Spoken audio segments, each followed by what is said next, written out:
Hi friends, ഇത് നമ്മുടെ purple മൊസൈക്കിൻ്റെ ടാങ്കാണ്. അപ്പോൾ കുറച്ച് നാളായിട്ട് മെയിൻ്റനൻസും കാര്യങ്ങളൊന്നും ഇല്ലാത്ത കാരണം വാട്ടർ പ്ലാന്റ്സ് ഒക്കെ പിടിച്ച് ആകെ അലങ്കോലപ്പെട്ട് കിടക്കുകയാണ്. അപ്പോൾ നമ്മളിതിൽ നിന്ന് സെറ്റപ്പ് ചെയ്തെടുക്കാൻ പോവുകയാണ്. നിങ്ങൾക്കിപ്പോൾ നോക്കിയാൽ കാണാൻ പറ്റും, ഏകദേശം 4-5ഓളം വാട്ടർ പ്ലാന്റ്സ് നല്ല രീതിയിൽ തിങ്ങി നിറഞ്ഞ് വളർന്നിരിക്കുന്ന കാരണം മീനുകൾക്കൊന്നും ഓടി നടക്കാൻ പറ്റാത്തൊരവസ്ഥയാണ് ഇത്.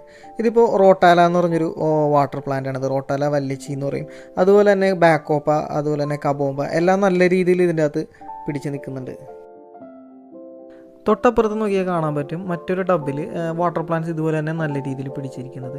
അപ്പോൾ അതിൻ്റെ അപ്പുറത്തുള്ള ടബ് നമ്മൾ ഇതുപോലെ ക്ലീൻ ആക്കുന്നുണ്ട്. അപ്പോൾ ഈ അപ്പുറത്തും ഇപ്പുറത്തിരിക്കുന്ന 2 ടബുകളിലാണ്, ഒന്നിൽ പർപ്പിൾ മൊസൈക്കിൻ്റെയും ഒന്നിൽ പർപ്പിൾ ബെറി. ഇപ്പോൾ പർപ്പിൾ മൊസൈക്കിൻ്റെ ടാങ്ക് ക്ലീൻ ആക്കി എല്ലാം റെഡിയാക്കുന്ന വീഡിയോ ആണ് ഇന്ന് ഞാനിപ്പോൾ ചെയ്യുന്നത്. കബോമ്പ നല്ല രീതിയിൽ പിടിച്ചിരിക്കുന്ന കാരണം ആകെ ചുറ്റിപ്പിണഞ്ഞ് കിടക്കുന്ന ഒരവസ്ഥയാണ് ഇതിനകത്ത് കാണുന്നത്. അപ്പോൾ അതിൻ്റെ ഒപ്പം തന്നെ നല്ല രീതിയിൽ ആൽഗയും പിടിച്ചിട്ടുണ്ട്. അപ്പോൾ ആദ്യം തന്നെ ഇതിൻ്റെ ചുറ്റഴിക്കണം, എങ്കിൽ മാത്രമേ നമുക്ക് ആവശ്യമില്ലാത്ത പ്ലാന്റ്സ് കട്ട് ചെയ്ത് കളയാൻ പറ്റുള്ളൂ. ഇനി ഇതിൻ്റെ അകത്ത് ഗപ്പികളുടെ കാര്യം നോക്കുകയാണെന്നുണ്ടെങ്കിൽ ഒരു മെയിലും 3 ഫീമെയിലുമാണ് ഇതിൻ്റെ അകത്ത് കിടക്കുന്നത്. അപ്പോൾ നമ്മൾ ടാങ്ക് ഒന്ന് ക്ലീൻ ചെയ്ത് റെഡിയാക്കിയിട്ട് വേണം നമുക്ക് കുറച്ചും കൂടി മീനുകൾ ഇതിൻ്റെ അകത്തേക്ക് ആഡ് ചെയ്യാനായിട്ട്. ഇനി ആദ്യമായിട്ട് നമ്മൾ ചെയ്യാൻ പോകണം എന്താണെന്ന് വെച്ചിട്ടുണ്ടെങ്കിൽ മീനുകൾ ഇതിൻ്റെ അകത്ത് നിന്ന് എടുത്ത് മാറ്റുക എന്നുള്ളതാണ്. ഒരു കപ്പിൽ ചെറിയൊരു നെറ്റ് ഉപയോഗിച്ചാണ് ഞാൻ മീനുകളെടുത്ത് മാറ്റുന്നത്. അപ്പോൾ മീനുകൾക്ക് ഒട്ടും തന്നെ സ്ട്രെസ് ആകാത്ത രീതിയിൽ പയ്യെ എടുത്ത് മാറ്റുകയാണ്.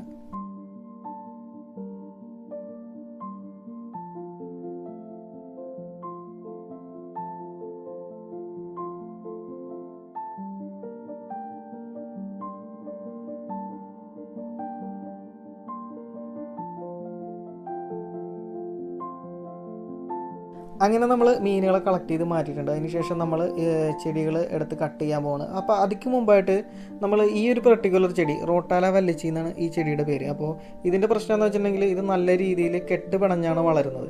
അപ്പോൾ അതുകൊണ്ട് തന്നെ നമുക്ക് മറ്റുള്ള ചെടികളായിട്ട് കെട്ടുപിണഞ്ഞ് പോകുന്നത് കാരണം നമ്മൾ ഈ ചെടി ഇതിൻ്റെ അകത്തുനിന്ന് പൂർണ്ണമായിട്ട് ഒഴിവാക്കാൻ പോകണം. അപ്പോൾ ഇത് ഞാൻ എടുത്തിട്ട് മറ്റൊരു വാട്ടർ പ്ലാന്റ്സ് വെച്ചിരിക്കുന്ന മറ്റൊരു ടാങ്കിലേക്ക്, അതായത് റോട്ടാല വല്ലിച്ചി മാത്രം വെച്ചിരിക്കുന്ന ഒരു ടാങ്കിലേക്ക് മാറ്റുകയാണ്. റോട്ടാല തന്നെ പല വെറൈറ്റി പ്ലാന്റ്സ് നമ്മുടെ കയ്യിലുണ്ട്. അപ്പോൾ ഇതിൻ്റെ പ്രശ്നം എന്ന് വെച്ചിട്ടുണ്ടെങ്കിൽ ഇത് ഒറ്റയ്ക്കിട്ട് വളർത്തുന്നത് കഴിഞ്ഞിട്ടുണ്ടെങ്കിൽ കുഴപ്പമില്ല, മറ്റുള്ള ചെടികളുടെ ഒപ്പം നിൽക്കുമ്പോഴാണ്. അതായത് ഇപ്പോൾ ഈ ടാങ്ക് നോക്കുമ്പോൾ തന്നെ നിങ്ങൾക്ക് അറിയാൻ പറ്റും. അപ്പോൾ ഇത് ഒരുപാടായി കഴിയാതെ, ഇപ്പോൾ നിങ്ങൾ പ്ലാന്റ് ടാങ്കിലൊക്കെ ഇത് വളർത്തുന്നുണ്ടെങ്കിൽ ഒരുപാടായി കഴിയാതെ നോക്കുക. തൊട്ടപ്പുറത്ത് തന്നെ ഇതാ ബാക്കോപ്പ് നിങ്ങൾക്ക് കാണാൻ പറ്റും. ഇത് കുഴപ്പമില്ലാത്ത അത്യാവശ്യം നല്ല രീതിയിൽ പിടിക്കുന്നൊരു ചെടിയാണ്. ഏകദേശം വയലറ്റ് നിറത്തോടു കൂടിയ ഒരു ഫ്ലവറിങ് പ്ലാന്റാണിത്.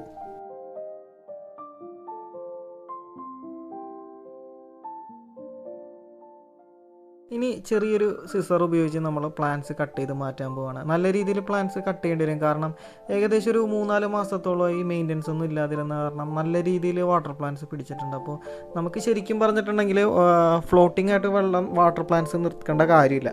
വെള്ളത്തിൻ്റെ അടിയിൽ വാട്ടർ പ്ലാന്റ് നിന്നാൽ മതി. അതാണ് എപ്പോഴും പ്ലാന്റിനും മീനുകൾക്കും നല്ലത്. ഇനി ഏകദേശം ഒരു മാസം കൊണ്ട് തന്നെ ഇത് പഴയ രീതിയിൽ പിന്നെയും പിടിച്ച് വരുന്നതാണ്. അപ്പോൾ നമുക്ക് പിന്നെയും വീണ്ടും കട്ട് ചെയ്ത് കൊടുത്താൽ മതിയാവും. അപ്പോൾ നമ്മൾ ഈ കട്ട് ചെയ്ത് കളയുന്ന പ്ലാന്റ്സ് ശരിക്കും പറഞ്ഞാൽ നമ്മൾ കളയുന്നില്ല, നമ്മളത് മറ്റുള്ള ടബിലേക്ക് മാറ്റുന്നതാണ്. കാരണം വേറെ കുറേ ടബുകളിലേക്കൊക്കെ നമുക്ക് പ്ലാന്റ്സ് ആവശ്യമായിട്ട് വരുന്നുണ്ട്. കുറേ ഗപ്പികൾ അഡൾട്ട് സൈസിലേക്ക് എത്തിയിട്ടുണ്ട്. അവരെയൊക്കെ ബ്രൂഡ് സ്റ്റോക്ക് ആക്കി മാറ്റാൻ വേണ്ടി ബ്രൂഡ് സ്റ്റോക്കിന് ഇടുന്ന ടാങ്കിലാണ് മെയിനായിട്ട് ഞാൻ വാട്ടർ പ്ലാന്റ്സ് വെച്ച് കൊടുക്കുന്നത്. പിന്നെ അതിന് കഴിഞ്ഞിട്ട് ബാക്കി വരുന്ന പ്ലാന്റ്സ് നമ്മൾ മീൻ വാങ്ങാൻ വരുന്നവർക്ക് നമ്മൾ പ്ലാന്റ്സ് കൊടുക്കാറുണ്ട്. അപ്പോൾ അതിനേക്ക് വേണ്ടിയിട്ട് നമ്മൾ ഉപയോഗിക്കുന്നതാണ്.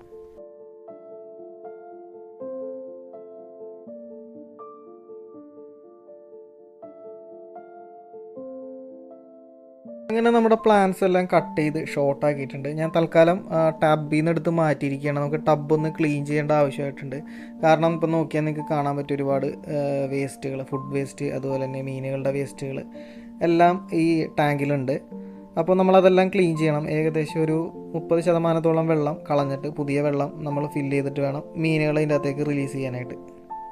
അപ്പോൾ ടാങ്കിലെ വെള്ളം കളയുന്നതിന് മുമ്പായിട്ട് തന്നെ നമ്മൾ ഫ്ലോട്ടിംഗ് ആയിട്ടുള്ള, അതായത് നമ്മൾ നേരത്തെ കട്ട് ചെയ്ത് മാറ്റിയ പ്ലാന്റ്സിൻ്റെ വേസ്റ്റുകളെല്ലാം ഇതുപോലൊരു നെറ്റ് ഉപയോഗിച്ച് നമ്മൾ കോരിക്കളയാണ്.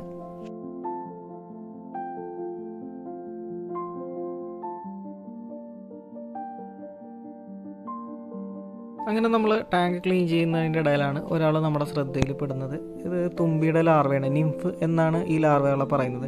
അപ്പോൾ ഇതൊക്കെ ഗപ്പി ടാങ്കിൽ ഇവരെല്ലാം ഒരു സ്ഥിരം സാന്നിധ്യമാണ്. ഇവരെ കണ്ടു കഴിഞ്ഞിട്ടുണ്ടെങ്കിൽ നമ്മൾ ഉടനെ എടുത്ത് മാറ്റേണ്ടതാണ്. കാരണം എന്താണെന്ന് വെച്ചിട്ടുണ്ടെങ്കിൽ ഇവർ ഗപ്പിയുടെ കുഞ്ഞുങ്ങളെ നല്ല രീതിയിൽ കഴിക്കുന്നതാണ്. ഇത് തന്നെ പലതരത്തിലുള്ള നിംഫുകൾ നമുക്ക് കാണാൻ കഴിയും. ഇതൊരു നീണ്ട ടൈപ്പ് നിംഫാണ്. ഇത് ഏകദേശം 2 വർഷത്തോളം ഈ ലാർവൽ സ്റ്റേജിൽ തന്നെ കഴിയുന്നതാണ്. അതിനുശേഷം മാത്രമേ അത് തുമ്പിയായിട്ട് പറന്നു പോകത്തുള്ളൂ. അടുത്ത സ്റ്റെപ്പ് എന്ന് പറഞ്ഞിട്ടുണ്ടെങ്കിൽ നമ്മളിതിൻ്റെ വെള്ളം ഏകദേശം ഒരു 30% ഇതിൻ്റെ അടിയിൽ കിടക്കുന്ന വേസ്റ്റ് അടക്കം വലിച്ച് കളയുന്നതാണ്. അപ്പോൾ അതിന് ഞാൻ ഉപയോഗിക്കുന്ന ഇതുപോലൊരു ട്യൂബാണ്. ഇത് നമ്മുടെ അടുത്തുള്ള അക്വേറിയം ഷോപ്പിലെല്ലാം ഇത് ലഭ്യമാണ്. അപ്പോൾ ഇങ്ങനെ വെള്ളം വലിച്ച് കളയുന്നതുകൊണ്ട് തന്നെ പല ഗുണങ്ങളുണ്ട്. ഇപ്പോൾ ഇതിൻ്റെ അടിയിൽ ഉള്ള വേസ്റ്റുകൾ, ആ വേസ്റ്റിൻ്റെ ഇടയിൽ ചിലപ്പോൾ പല പാരസൈറ്റുകൾ ഉണ്ടാവാം. സ്നെയിൽസ്, ഒച്ചുകൾ, അധികം വരുന്ന ഒച്ചുകൾ എല്ലാം തന്നെ ഇതിൽ കൂടി ഇങ്ങനെ പോകുന്നതാണ്.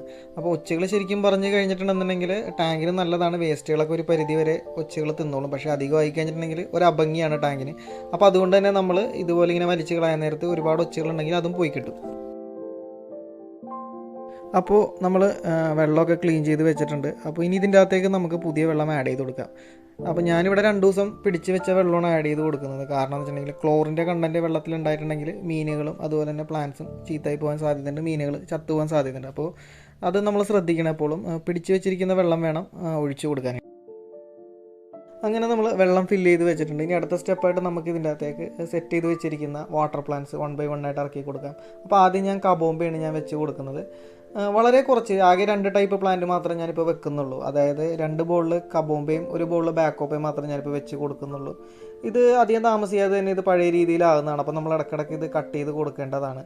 ഇങ്ങനെ വളരെ കുറച്ച് പ്ലാന്റ് വെക്കുന്നതാണ് എപ്പോഴും മീനുകൾക്കും പ്ലാന്റ്സിനും നല്ലത്. അങ്ങനെ സെറ്റായ ടാങ്കിലേക്ക് നമ്മൾ നേരത്തെ എടുത്ത് വെച്ചിരിക്കുന്ന മീനുകൾ ഇതിൻ്റെ അകത്തേക്ക് റിലീസ് ചെയ്യുകയാണ്. നേരത്തെ പറഞ്ഞ പോലെ തന്നെ ഒരു മെയിലും 3 ഫീമെയിലും 2 കുഞ്ഞുങ്ങളും കൂടിയുണ്ട്. അപ്പോൾ അവർ ഞാൻ ഇതിൻ്റെ അകത്തേക്ക് റിലീസ് ചെയ്യുകയാണ്. മാത്രമല്ല 2 പേര് ഞാൻ ഓർഡർ ചെയ്തിട്ടുണ്ട്. അപ്പോൾ അവർ വരുന്ന മുറയ്ക്ക് ഞാൻ ഇതിൻ്റെ അകത്തേക്ക് അവരെ മാറ്റുന്നതാണ്. ഇനി ഇതിൻ്റെ അകത്തേക്ക് ഒരു എയറേഷനും കൂടി കൊടുത്തു കഴിഞ്ഞിട്ടുണ്ടെങ്കിൽ നമ്മുടെ ടാങ്ക് ഏറെക്കുറെ സെറ്റായി.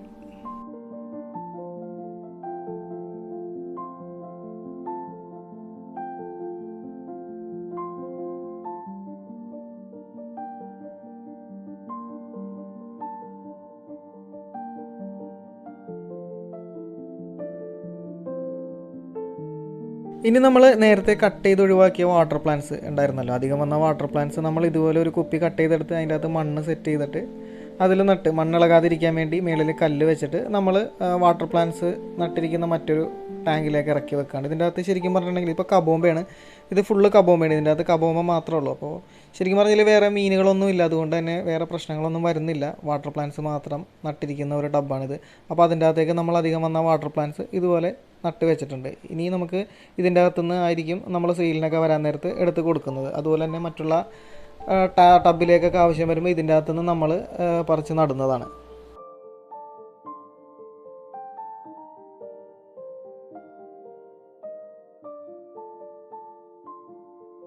അങ്ങനെ നമ്മൾ സെറ്റ് ചെയ്തെടുത്ത പർപ്പിൾ മൊസൈക്കിൻ്റെ ടാങ്കിലേക്ക് നമ്മൾ എയറേഷൻ കൊടുത്തിട്ടുണ്ട്. അപ്പോൾ മീനുകളെല്ലാം നല്ല രീതിയിൽ തന്നെ ആക്റ്റീവായിട്ട് തന്നെ നടക്കുന്നുണ്ട്.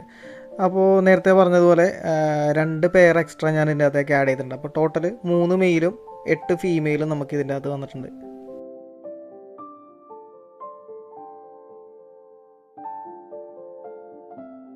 ഇത് ശരിക്കും പറഞ്ഞാൽ നമ്മുടെ ബ്രൂഡ് ടാങ്കാണ്. ഇതിൻ്റെ അകത്ത് നല്ല ക്വാളിറ്റിയുള്ള മീനുകളെ നോക്കി സെലക്ട് ചെയ്താണ് ഇതിൻ്റെ അകത്ത് ഇട്ടിരിക്കുന്നത്. അപ്പോൾ നിങ്ങൾക്ക് നോക്കിയാൽ തന്നെ കാണാൻ പറ്റും മീനുകളുടെ ഏകദേശം കളറും അതുപോലെ തന്നെ ഇയറിൻ്റെ സൈസും ടൈലിൻ്റെ ക്വാളിറ്റിയെല്ലാം. അപ്പോൾ ഇതിൻ്റെ അകത്തുനിന്ന് കുഞ്ഞുങ്ങൾ ഇറങ്ങുന്ന രീതിയിൽ നമ്മൾ അവരെ കളക്ട് ചെയ്ത് വേറെ ടാങ്കിലേക്ക് മാറ്റുന്നതാണ്. അപ്പോൾ തുടർന്നുള്ള വീഡിയോകളും അതിൻ്റെ അപ്ഡേറ്റ്സും കാര്യങ്ങളും ഇതിൻ്റെ പ്രസവിക്കുന്ന വീഡിയോസും അതിൻ്റെ കുഞ്ഞുങ്ങളെ മാറ്റുന്നതെല്ലാം വരും ദിവസങ്ങളിൽ ഞാൻ ചാനലിൽ അപ്ലോഡ് ചെയ്യുന്നതാണ്. അപ്പോൾ അത് കറക്റ്റായിട്ട് നിങ്ങൾക്ക് കിട്ടാൻ വേണ്ടി വീഡിയോ ലൈക്ക് ചെയ്യുക, ചാനൽ സബ്സ്ക്രൈബ് ചെയ്ത് ഒന്ന് സപ്പോർട്ട് ചെയ്യുക.